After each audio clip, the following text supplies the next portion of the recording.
قدیم مصر میں نیل کی لہریں سنہری ریت کو چومتی تھی۔ ایک بادشاہ تھا فرعون۔ وہ صرف ایک حکمران نہیں بلکہ خود کو خدا کہلانے والا شخص تھا۔ لوگ اس کے اشارے پر جھکتے، اس کے دربار میں سجدے کرتے اور اس کی بادشاہت کو ہمیشہ قائم رہنے والی سمجھتے۔ مگر ایک رات کچھ ایسا ہوا جو اس کے تخت کو ہلا گیا۔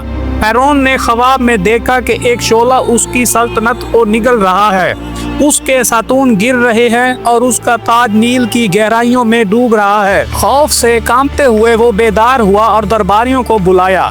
کاہنوں اور نجومیوں نے کہا، اے عظیم فرعون، بنی اسرائیل میں ایک لڑکا پیدا ہوگا جو تیری سلطنت کا خاتمہ کر دے گا۔ یہ سن کر فرعون کا غرور تلملا اٹھا۔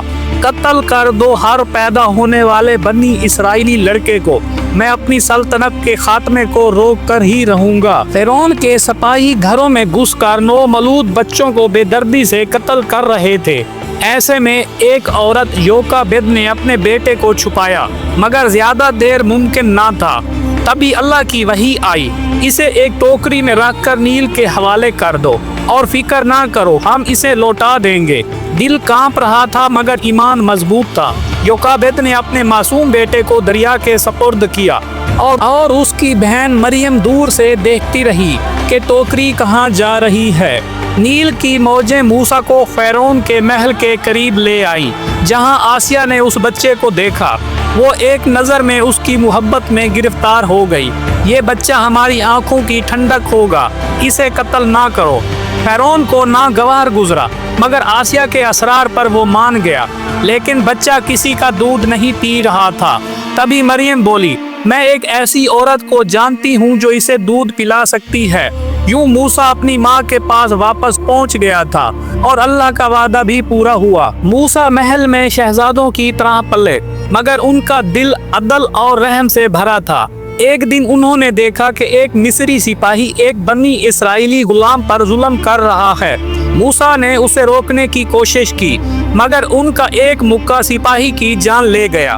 یہ خبر پھیلتے ہی موسیٰ کو اپنی جان کا خطرہ لاحق ہو گیا اور وہ مصر چھوڑ کر مدینہ کی طرف نکل گئے۔ مدینے میں انہوں نے ایک نیک دل شخص شعیب کے ہاں پناہ لی، ان کی بیٹی سے نکاح کیا اور کئی سال وہاں گزارے۔ پھر ایک دن جب وہ اپنے خاندان کے ساتھ واپس مصر جا رہے تھے، کوہ طور پر اللہ کی تجلی ظاہر ہوئی۔ آواز آئی، اے موسیٰ، میں تیرا رب ہوں، فرعون کے پاس جا اور اسے حق کی دعوت دے۔ موسیٰ اور ہارون فرعون کے دربار میں پہنچے۔ ہم رب العالمین کے پیغمبر ہیں، بنی اسرائیل کو آزاد کر دو۔ فرعون ہنسا، اگر سچے ہو تو کوئی معجزہ دکھاؤ۔ موسیٰ نے اپنا عصا زمین پر ڈالا اور وہ ایک زبردست اسدہ بن گیا۔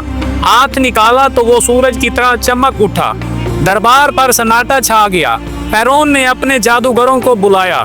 جادوگروں نے اپنی رسیاں پھینکی جو سانپ بن گئی، مگر موسیٰ کے اسدہ نے سب کو نگل لیا۔ جادوگر سجدے میں گر پڑے۔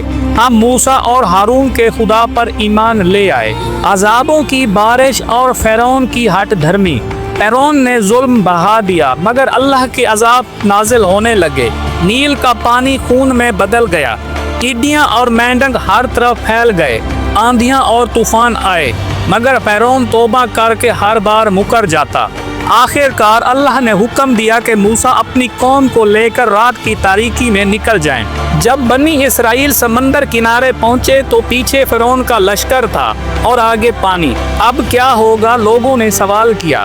موسیٰ نے اللہ کے حکم سے عصا مارا اور سمندر دو حصوں میں بٹ گیا۔ بنی اسرائیل خشکی پر گزر گئے۔ فرعون بھی لشکر کے ساتھ داخل ہوا، مگر جیسے ہی وہ درمیان میں پہنچا، پانی بلند ہوا اور سب کو نگل گیا۔ نیل خاموشی سے بہتا رہا، مگر اس کی گہرائی میں تاریخ دفن ہو چکی تھی۔ وہ جو خود کو خدا کہتا تھا آج مٹی میں تھا۔